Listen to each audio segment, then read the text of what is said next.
What's the first thing you think of when you hear the term Ken combo? Some of you may have imagined Ken masters, and some will have imagined Ken Huang.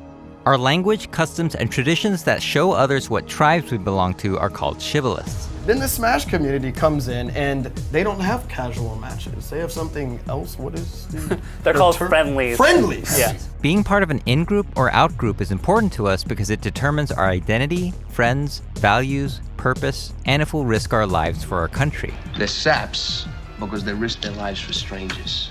Oh, that's Pop talking. Your country ain't your blood, you remember that. I don't feel that way. Fortunately, in times of peace, our loyalty to a group doesn't have to be tested so much by life or death situations, but nonetheless we want to prove it in other ways. This comes from the need to belong, and it's why people will lie about having heard of bands that don't exist. Are you guys as excited as I am about the obesity epidemic? I just like their whole style, like their whole genre is just great. These cooler, exclusive groups we want to be a part of are called inner rings, and C.S. Lewis has described a desire to join them as a permanent mainspring of human action, suggesting it's hardwired into us. Just think about how many Hollywood films are about an outsider That's my family, Kate. It's not me. who enters a wildly different culture, learns its ways, and then becomes accepted as an honored member. Essentially, what people are looking for is community. But why community instead of merely a group of people with similar interests? According to Charles Vogel, a community is a group of individuals who share a mutual concern for one another's welfare. In other words, there are people you can call family, brothers, or simply homies. This is why it's difficult to call Costco members a community. Costco members share similar interests like saving money on bulk goods, but they don't have each other's backs. If you mess with one Costco member, you are not messing with all of them. It's much harder to say the same about families, furries, militaries, Jedis, religions, activist groups, and bands. And yes, like Tenacious D, only 2 people are required to start a community. Add something to bond over, say a 2-player competitive game that people love so much they regularly meet in person and literally rub shoulders, and you might become friends for life. So where do homies hang out? A temple, of course. While you might be thinking of the religious kind, a temple at its core is simply a place for people with shared values to gather offline or online. This might be an arcade, your living room, a hotel ballroom, a Discord, or even the bathroom if you're a Melty Blood player. Inside a temple is where a community performs their favorite activities and rituals. You need a temple because it's much more fun to perform rituals where everyone understands what's happening rather than doing them in front of outsiders with little to no context. Nice to meet y'all in your special language. In a temple, people understand why you're still using old technology, why you are not using the elbow rule, and why you play video games for more than 20 hours a week. Basically, it's a place where you don't have to explain yourself, and this is an amazing feeling. So how do you sign up? As much as communities pride themselves on welcoming everyone, the truth is all communities have boundaries. If everyone belonged in your community, then there'd be no such thing as joining it, and its leaders would technically be the leaders of everyone, which makes no sense. Boundaries are formed by a collection of shared values, but just mutually liking something doesn't necessarily make you a member. I don't know, growing up playing, I liked Street Fighter. Street Fighter 2 sold more than Zelda on the Super Nintendo, but that doesn't mean all 6 million of those people who bought it are original fighting game community members. Now, of course, pretty much anyone is allowed to participate in FGC events and are often encouraged to do so, but no invitation required is not the same as everyone belongs. This is an important distinction. Boundaries mean there must be gatekeepers, and even when it's not so clear who they are, like in organized religions, the gatekeepers are there and they will ban your ass if you step on certain values. At Canada Cup, 2 Marvel players were banned for life by the tournament organizer because one of them entered as 2 different people by playing as the other person. Not to cheat, but just for fun.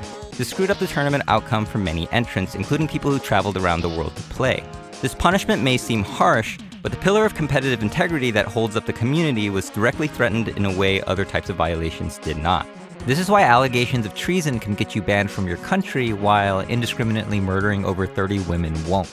The gatekeepers must protect the inner ring from people who do not understand community values, or else the existing members may begin to question their authority. But things like gatekeepers and boundaries can make people feel unwelcome, and it's why we get anxiety when we visit a new scene, move to a new town, or visit a new planet. I'll be careful. You'll be dead!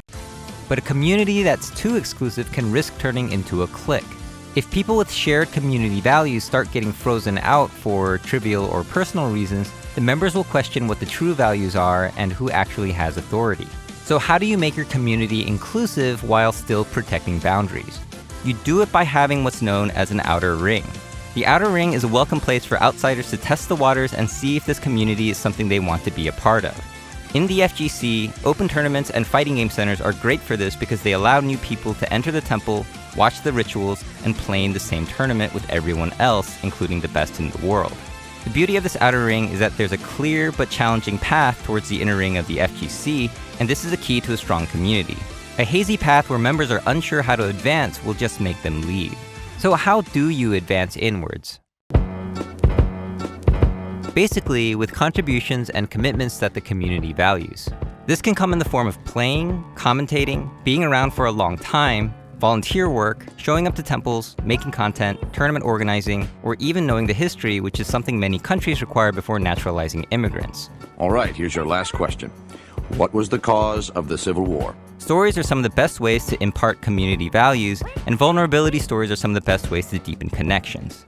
These are the 3 biggest blow-ups over the last 15 years. There are so many other mistakes we've made. In 2006, the Evo guys had 10 hours to find 32 CRT televisions because their vendor told them they only had plasma screens available at the last second. He's like, actually, we don't have enough CRTs. Like most of life's problems, this one was solved with Walmart and a giant truck. That's a very young Seth Killian loading TVs into this truck. It took a while. We started getting a little sleepy. There's James. As they drove to the venue with the TVs, the clutch on the truck blew out. And so that means that if this truck ever stops, it's not gonna start again.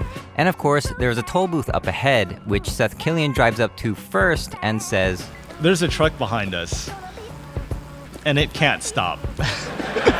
And the toll is like $2. He says, "Here's $20. This is for us and the truck behind us." The story serves to deepen connections, but it also shows how much the community values low input lag because plasma TVs were terrible for this. When stories are made about a member because their contributions and commitments are so exceptional, you have what's known as a legend, also known as a saint in religious contexts. Legends are highly respected influencers and role models that can inspire people to play certain characters, certain games, or buy certain batteries. How about a little one-on-one? On your journey towards the inner ring, not only will you learn its history, you will pick up shibboleths, symbols, and tokens that show others that you belong. Of course, the most meaningful tokens are the ones that are given to you by a prominent community member. What is it? Father's lightsaber. Each advancement to an inner ring will increase your influence, and if the community is mature, your concern for other members should increase accordingly. Because a man who doesn't spend time with his family can never be a real man. When you've really proven yourself, you might go through a rite of passage ceremony that officially marks your transition from an outer ring towards an inner ring. Initiation rituals come in many different types, but some can be pretty severe. Sharing painful experiences can enhance pro-group behavior, but when you need loyalty immediately, you end up with hazing rituals that get people killed every year. A sophomore engineering major from New Jersey who, according to his family attorney, just wanted to belong. Fortunately, most initiations don't attempt to maximize solidarity in one college semester. In the FGC, it takes more time because initiation is dependent on skill. You can tell because the best players receive the most sacred tokens during a ceremony known as Top 8. Trophies are powerful tokens of belonging because not just anyone can get one. Jeff Bezos is worth over $150 billion right now, but he's not going to win that major Tekken trophy until he learns how to deal with Lil Majin just like everyone else. JDCR! Oh, he gets it! One more hit can do it! Oh my God! But as the community builds itself bigger and bigger, its stars get more recognition in the media, and with fame comes business opportunities. It's not personal, Sonny. It's strictly business. This makes fighting game competitions more profitable by entertaining subjects playing overly repetitive, tedious software, esports. Esports is kind of like Hollywood. When a player or game rises to stardom in the FGC, they'll get invited to other seemingly cooler and more exclusive inner rings. Justin Wong is free. Rumor has it their bathrooms are never used as temples, and they have rituals called invitationals that only allow a select few stars to participate, increasing their screen time and attracting more sponsors. A lot about these esports inner rings will overlap with the FGC, but their gatekeepers, symbols, and values are going to be different. Hit him in that Krispy Kreme gut.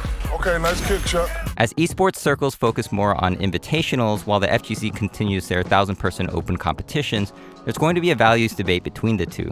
And on some level, there's a you versus the guy she told you not to worry about situation because she's now spending time with guys whose parents are worth up to $28 billion. But the question is, do you be more like him, or do you keep doing you? If enough community influencers disagree on values, there could be a schism. After all, this is exactly what happened to Western Christianity. In the 16th century, the Catholic Church would grant people what was known as indulgences that would reduce their punishment in the afterlife. This wasn't so much a problem until certain clergymen started selling these indulgences and turning salvation into a business. This inspired the theologian Martin Luther to write the 95 Theses, which claimed that indulgences were a pay-to-win mechanic that benefited wealthy scrubs. I'm paraphrasing.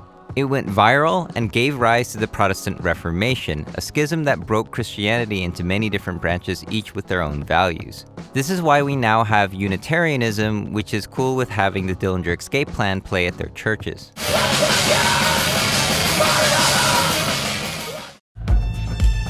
The good news is, unlike romantic relationships, religions, and mafias, it's not uncommon to be a part of multiple inner rings. Don't ever take sides with anyone against the family again. For example, Jack Black continues to make music and tour with his homie Kyle despite his Hollywood career being vastly more successful. But when your homies are hanging out with new and cooler people, there's still that nagging fear of getting left behind. While you might have 1,000 friends on Facebook, Dunbar's numbers suggest that the human brain only has the capacity to form stable relationships with about 150 people, and this is why fame is so disruptive to social circles. It's not personal, it's strictly cognitive capacity. Excuse me, this is private property. Jack, it's me, Kyle. But not everyone will prioritize their relationships in the same way, and there's no better example of this than in The Godfather. It's a story about two family mob bosses, Vito Corleone and his successor and son, Michael. Both are respected and feared by their enemies, but only Michael is feared by his family. Vito gains influence in the mafia inner ring to serve his family, while Michael gains it at the cost of his family. I'm your older brother, Mike, and I was stepped over. In the end of part 2, Vito's story arc ends with him surrounded by loved ones, while Michael is shown all alone 3 separate times. As you can tell, the inner rings aren't the problems themselves. I mean, you still have Hollywood celebrities that can act like normal people. It's the desire to get into them that can make us abandon our loved ones and our most cherished values just so we can be accepted. Money, sex, and food have the words greed, lust, and gluttony to warn us about losing control, but there isn't a good word for belongingness. And of course, businesses have used this for ages to make a few extra dollars. Wow! It's that obscure underground song that's constantly playing everywhere. But it's hard to fault ourselves for this desire because having weak social ties is literally bad for your health. In fact, researchers say can be bad for you as this, smoking 15 cigarettes a day. And likewise, studies have shown helping others to be better than receiving help when it came to good mental health and experiencing meaningfulness. A community that aligns with your values can not only give you true friendship, but also valuable wisdom. Sometimes so valuable, people will pay $3.3 million for it. Every year, there's a charity auction to have lunch with legendary investor Warren Buffett. We'll never know the full extent of what happens at these lunches, but a couple of investors actually revealed 3 pieces of advice they got from Buffett at a lunch in 2007. Keep your integrity, be able to say no, and do what you love. In other words, stay free. This video is largely based on The Art of Community: 7 Principles for Belonging by Charles Vogel. I barely scraped the surface of this deep topic, and it's why I recommend this book to anyone interested in it. See links in description. Also, shoutouts to Larange for providing me with this S-tier music, and thanks to everyone for 200,000 subs. You guys are truly homies. This was Gerald from Quarry Gaming. Thanks for watching.